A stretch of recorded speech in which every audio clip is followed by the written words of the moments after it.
Halilye Belediyesi'nin bize vermiş olduğu glutensiz ekmek için çok teşekkür ediyoruz. Bizim çölyak hastalarımızın genelde unu bulunmuyor. Yani bölgemizde de bulunmuyor. Genelde hastalarımızın bunlara ulaşımı da çok zor. Yalnız Halilye Belediyesi'nin ve belediyemizin bunu düşünerek, hastalarımızı düşünerek bize sağladığı bu yarardan dolayı, bu düşüncesinden dolayı biz Halilye Belediyesi'ne çok teşekkür ediyoruz. Kim? Çölyak hastası benim kuzenim Hüseyin Demirkıran. Kendisi çölyak hastası. Köyde oturuyor. Daha önce de glutensiz ekmek ihtiyacı bayağı vardı. Bazı alışveriş merkezlerinde satılıyor ama ulaşımı çok zor. Yani kendisi köyde oturduğu için buraya gelene kadar genelde ekmekler tükenmiş oluyor. Bu hastamız mağdur oluyordu. Bu sayede ayda 30 tane ekmek verilerek hastamızı gayet rahatlatıyor ve ulaşımı da daha kolay. Çölyak hastalığı belirtileri başladı. Şimdi onun önlemini almak için Halilye Belediyesi'nin açmış bulduğu fırından glutensiz ekmek almaya çalışıyorum. Ekmeğimi de aldım. Güzel bir çalışma. Memnunum. Gönül ister ki herkese daha iyi bir şekilde ulaşılsın. Eksikler var, yok değil.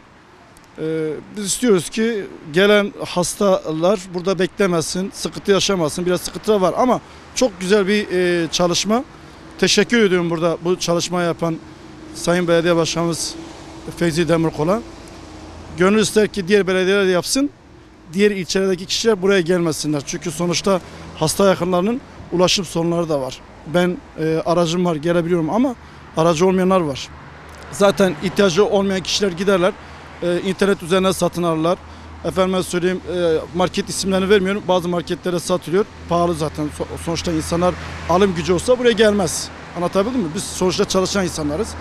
Gönül ister ki diğer belediyeler yapsın. Halilye Belediyesi'ne örnek alsın. Bu çalışma çok güzel bir çalışmadır. Sonuçta bu gluten olayı çok ciddi bir olaydır. Türkiye'de var olan bir şeydir ama insanlar gidip tedavisini olmuyor, bilmiyor, bilinçsiz. İnsanların bilinçli olmasını istiyorum. Araştırmasını istiyorum. Sağlık kuruluşlarına gidip bununla ilgili tahliller yaptırsın. Bu çölyak özellikle Urfa'mızda daha yaygındır biliyorum. Çünkü ekmek çok tüketiyoruz. Ekmek tükettiğimiz için o gluten dediğimiz rezalet, lastik gibi olan rezalet insanları maalesef mahvetmiştir, bitirmiştir.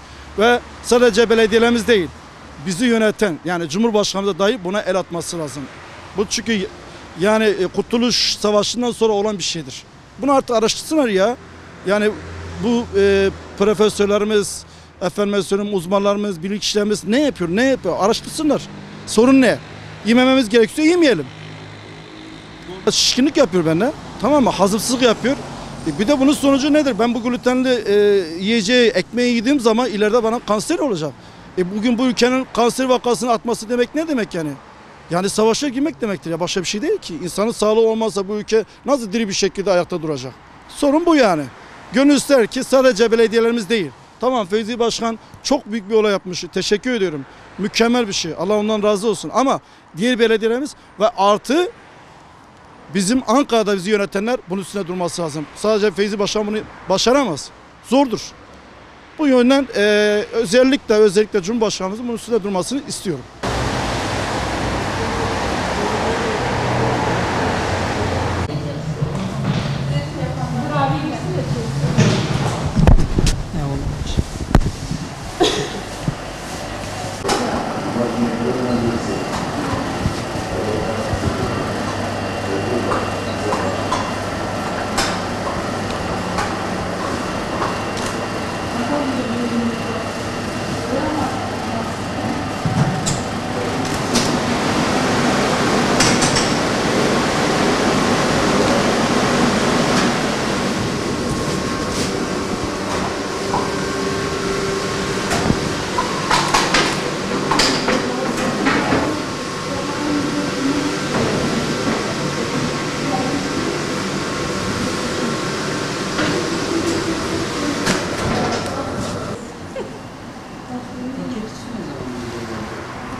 Tamam.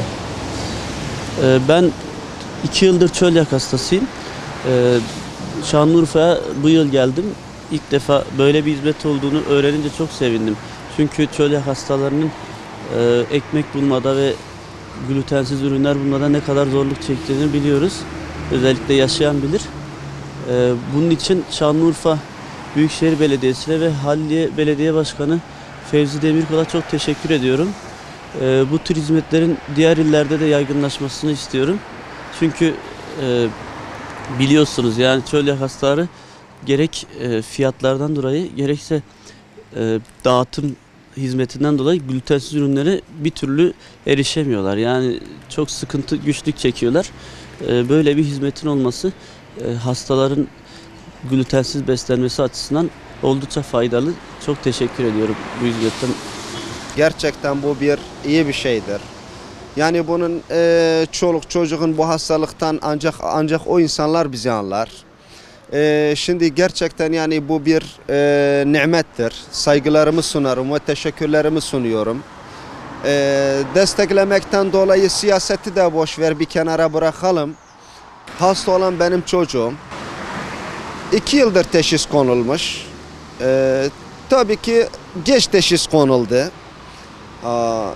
Yani şimdi bir fırından bir somun alıyorum. Çocuk istiyor, ona vermiyorum.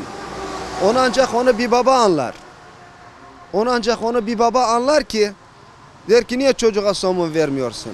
Bilmiyor ki o somun normal somun aldığım çocuğa gelmez. De ki yok bu cimridir ya da şöyledir. Bin bir fikir var.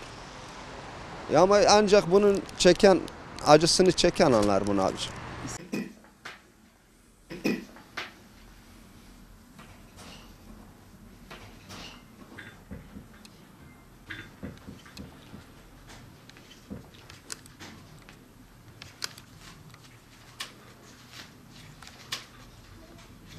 Türkiye'de yaklaşık olarak 42 derneğimiz var. Ama şu an tabii 7 dernekle federasyonumuzu kurduk. Lazımdı, gerekiyordu. Türkiye'de hemen hemen 98 bin çölyaklı var. Tabii %1 çölyaklı olması gerekirken ama kayıtlı olan şu an bu kadar. Aynı anda bizler tabii ki bürokrat olarak veya diyelim ki diğer yerlere gittiğimiz zaman mutlaka federasyon gerekiyordu. Bir kurumlaşmamız için federasyon gerekiyordu ve federasyonu 7 dernekle kurduk. İnşallah diğer dernekler de üye olarak çalışmamıza başlayacağız. Şu an 1342 kişi var kayıtlı olarak. Bu çölyaklı kardeşlerimize şöyle bir çalışmam oldu. Allah razı olsun. Bu arada İlke Haber Ajansı'na teşekkür ederim. Urfa'da belediyelerimizin bu arada tüm belediyelerimize teşekkür ederiz. İlçe belediyelerimiz olsun, Büyükşehir Belediye'miz olsun. 1342 çölyaklımıza her ay bunlara 5 kilo glutensiz un veriyoruz ücretsiz bir şekilde.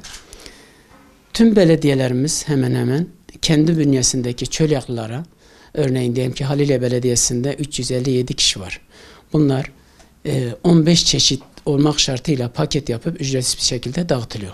Tüm belediyeler bu şekil çölyaklarına sahip çıkıyor. Bu arada Türkiye çapında bir ilk bu çalışmamız. Belediyelerimize teker teker teşekkür ederim. Bu duyarlılığı görmesi ve bu duyarlılığa hizmet edilmesi tüm çölyaklara adına teşekkür ederim onlara. Çölyak sinsi bir rahatsızlık. Tabii ki biz hastalık kelimesini kullanmıyoruz ama nevi hastalıktır, bir alerjidir.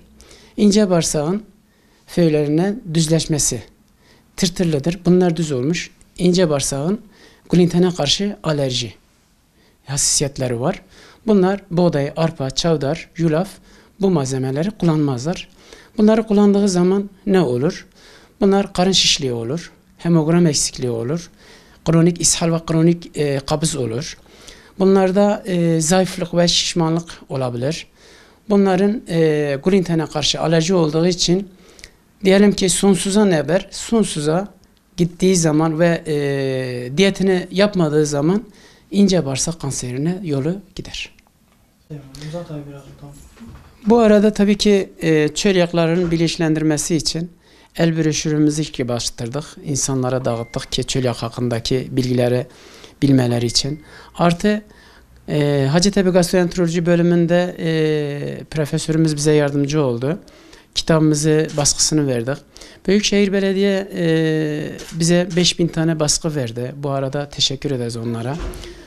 Kitapçığımızı dağıtıyoruz. Çölyaklar bunları bilgilenmesi için. Okumak çok da faydalı oluyor tabii ki.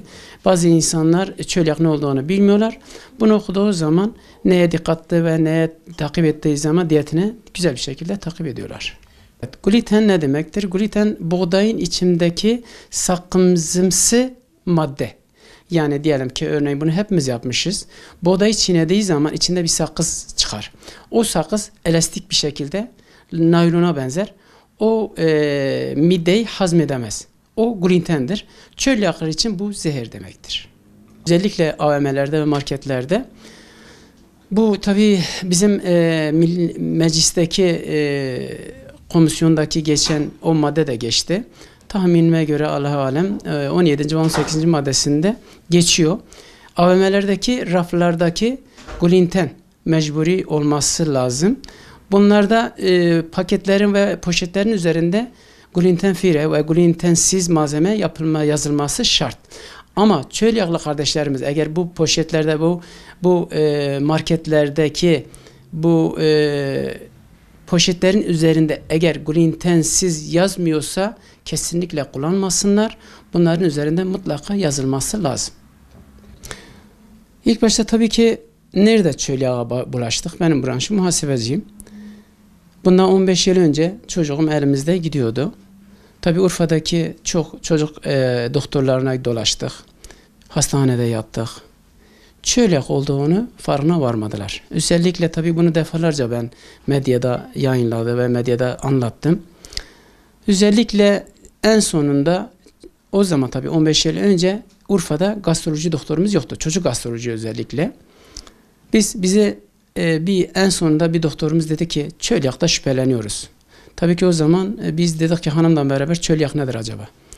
En sonunda bize dediler ki glutene karşı alerji. Gluten nedir? Anlattılar işte. Buğdaya karşı buğday bu yasaktır. Buğday yemeyecek. Buğdanın içindeki gluten buna zarar verir.